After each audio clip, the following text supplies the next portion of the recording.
కనీసం పొక్కలు ఊడ్చే తెలివి కూడా లేదా? కనీసం రోడ్ల మీద గుంతలు పడితే ఆ గుంతలు ఊడ్చే తెలివి కూడా లేదా?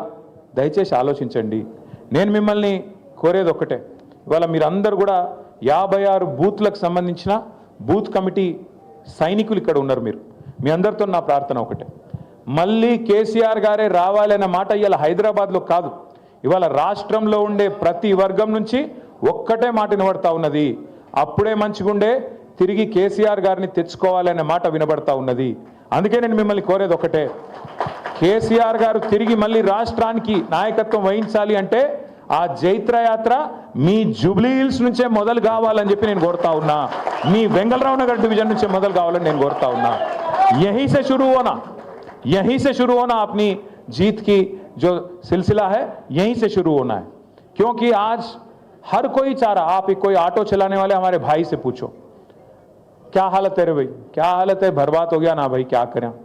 मैं 2-4 महीने पहले मैं आ रहा था कहीं असेंबली से, मैं पार्टी ऑफिस आ रहा था. आते आते बीच में वो बंजारा हिल्स के पास रेड लाइट आया तो रुक गया मैं. इतने में मेरे बगल में एक ऑटो आ गया. ऑटो वाला सलाम बोला, मैं भी सलाम भाई बोला. बोलते ही उन्होंने बोला साहब एक बार शीशा नीचे करो. मैं शीशा नीचे कर लिया. बोला सलाम, मैं फिर से बोला सलाम, क्या नाम है? बोला महमूद.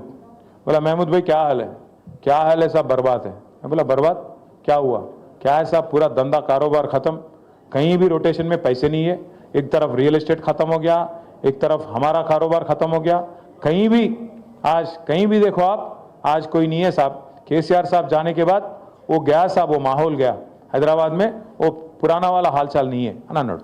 मैं क्या करूं महमूद भाई, फिर एक वोट का सजा 5 साल है ना, ఒక ఓట్ శిక్ష 5 ఏళ్ళు కదా అని నేను అన్నా.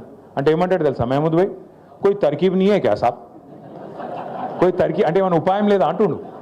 యాడున్నది ఉపాయం యాడున్నది అంటే మీ చేతులు ఉన్నది. జూబ్లీహిల్స్లో మీరు గట్టిగా గుద్దుతే వీళ్ళు చక్కగా అవుతారు, లైన్లకు వస్తారు. ఇచ్చిన హామీలన్నీ నిలబెట్టుకోవాలంటే మీరు జూబ్లీహిల్స్లో లగాయించి మంచిగా పిడికిలు బిగించి కడుపులోకి వెళ్ళి గట్టి గుద్దుతే అన్ని చక్కగా వెళ్తాయి. తులం బంగారం వెళ్ళాలి, 2500 రూపాయలు వెళ్ళాలి, ముసలోళ్ళకు 4000 పెన్షన్ వెళ్ళాలంటే మీరు ఇప్పుడు మళ్ళా అటు ఓటేసి మళ్ళీ ఇటు అడిగినాం అనుకో, రేవంత్ రెడ్డి ఏమంటాడు, మాకే ఓటేసారు